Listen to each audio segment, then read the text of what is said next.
Welcome back, guys. Time for another Warcraft Total War faction video, and this time we are doing the Gurubashi, or also usually called the Jungle Trolls.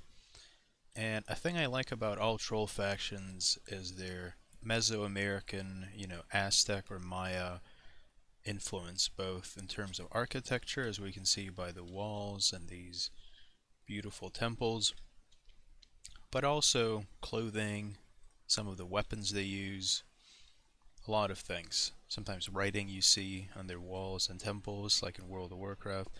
It's really nice. It's a aesthetic that I really like. And look at these walls. They have water flowing through them. And I think the enemy can't use that to get in, but it's very cool to see. You can have water glistening while you defend the walls and you fight. All beautiful stuff. But let's begin. So first we're going to start off, as I usually do, with their worst unit. So this is the unit you should really never be recruiting. These are the Gurubashi primitives. They're very cheap, but they're horrible. Low attack, extremely low defense, no special abilities, just never get them. Next, we have the Gurubashi tribal warriors. They're pretty bad as well, but if you're just starting off, you can recruit these guys as your garrison in early game, because their attack is at least kind of mediocre 10, but the defense is still really bad. Then I think we have a slightly better unit, one that maybe you can actually use in battle. The Troll Warriors. They're kind of balanced because their attack is still pretty high, 9, and the defense is 11. But still, this is still an early game unit. Only use them if you have to. They also kind of look pretty lame. Now, next up we have a unit that's actually good.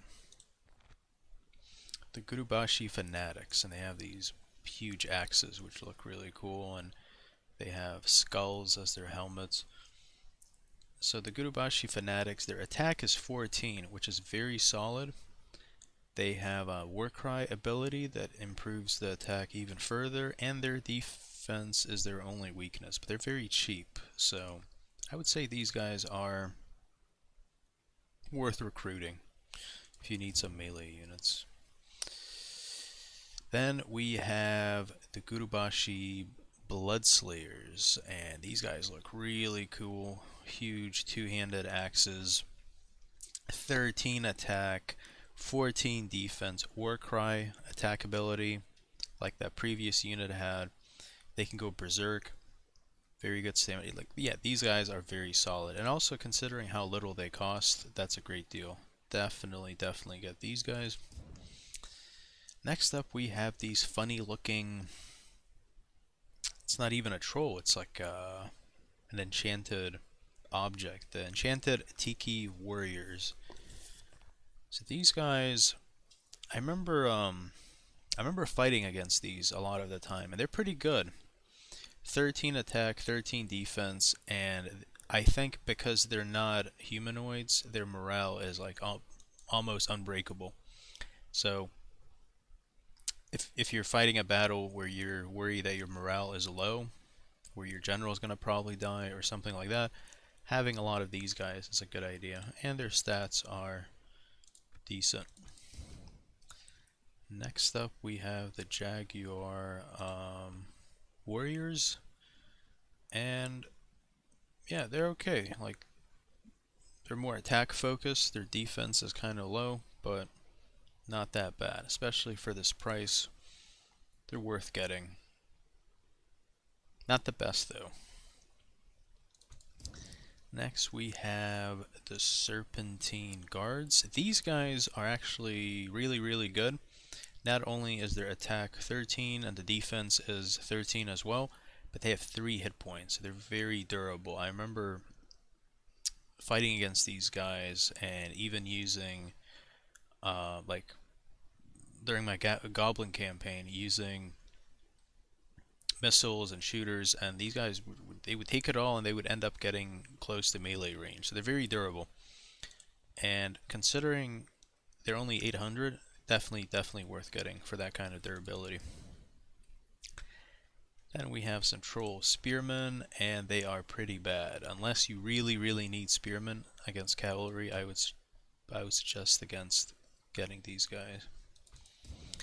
And then we have the troll general's bodyguard, and it's pretty good.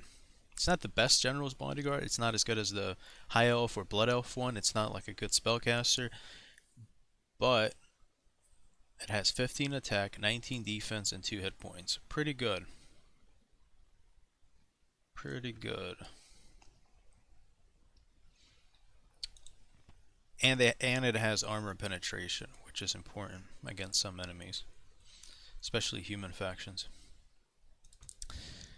Then we have the Gurubashi Eagle Warriors, named after the famous, I think, Aztec Eagle Warriors. And yeah, these guys are very good. 15 attack, 12 defense, and 3 hit points. So very durable, and they're effective against armor. They are a little bit expensive, but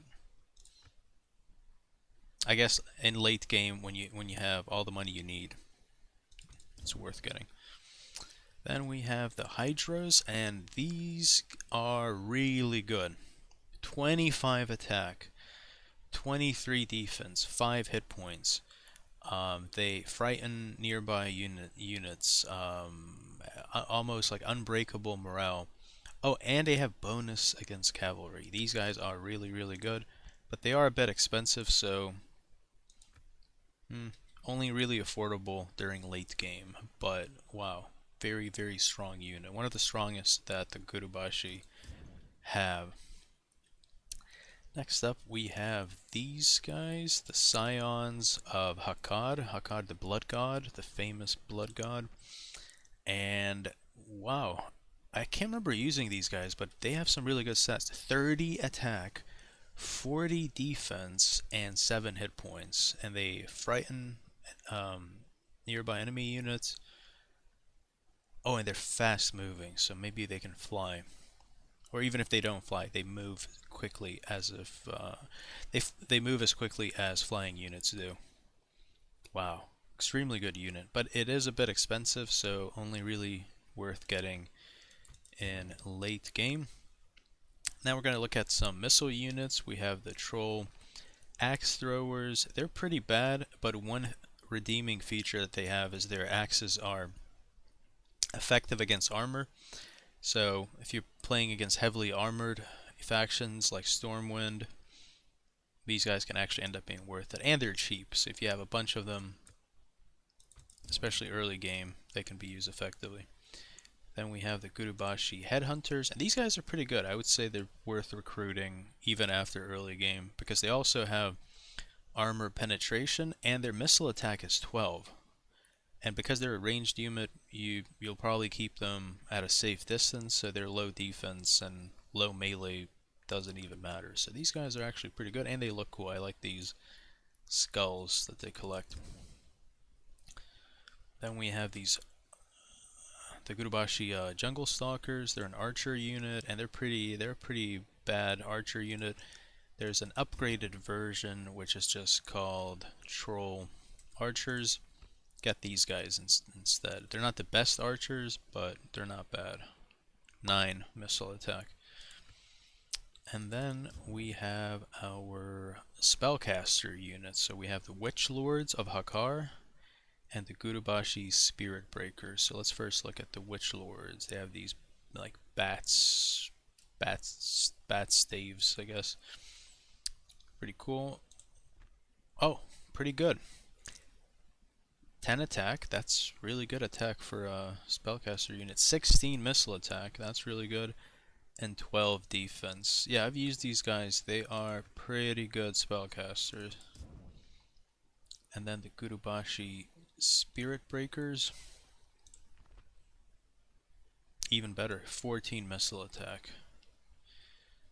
And yeah, trolls usually have pretty decent spellcasters. Alright, so that's all for the units in this army, but because trolls have such a huge unit roster, I added the other units to an AI army. So we have the mounted troll warriors. They're pretty bad. The only thing that might be good is they scare horses. If you're using them against enemy cavalry, that could be good, but I would say these guys are not worth it. Then we have the troll raptor archers. I think they're okay. They also have that scare horses trait, which can be really good against enemy cavalry. Then we have the mounted Gurubashi headhunters. These guys are pretty good. They have armor penetration, 13 missile attack. If you're going to get troll cavalry, I would suggest getting these guys. What else? And then we have mounted troll spears. These guys, they have that scare horses trait as well, but they're not worth getting. 7 attack, 8 defense. Not good. And then we have this interesting unit, Bat Riders, and I think they might be glitched. I think the last time I used them, they didn't really work well. Their melee attack works, but it's low. However, their missile attack doesn't work. So I'm not sure. We can actually playtest them at the very end of the video to see if they end up working. And then we have the troll artillery units, and I always mention this one, the Gurubashi catapult. All troll units have it, I think. It is extremely good, really good. And I remember it even being, here it says it's inaccurate against troops, but I remember it being used very effectively against me when I was fighting the trolls. A surprisingly good unit. And then you have the Gurubashi Ballista, which I would say is, it's not as good as the catapult. It does way less damage in general. And yeah, that's the whole unit roster, but I do want to do what I mentioned and test out these Bat Riders.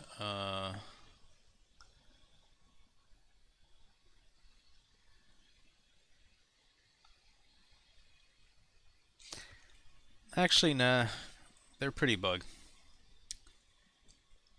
I just remember testing them recently. So, we're just going to end the video here. If you guys liked the video, give it a like, subscribe if you want to see more of these. And next time, I'll probably do a faction preview of the Burning Legion, which should be a very interesting one. They have a lot of OP units, a lot of interesting spellcasters, a lot of really good melee units, a lot of monster units, right? Because they're demons. And so we'll see that in the next video.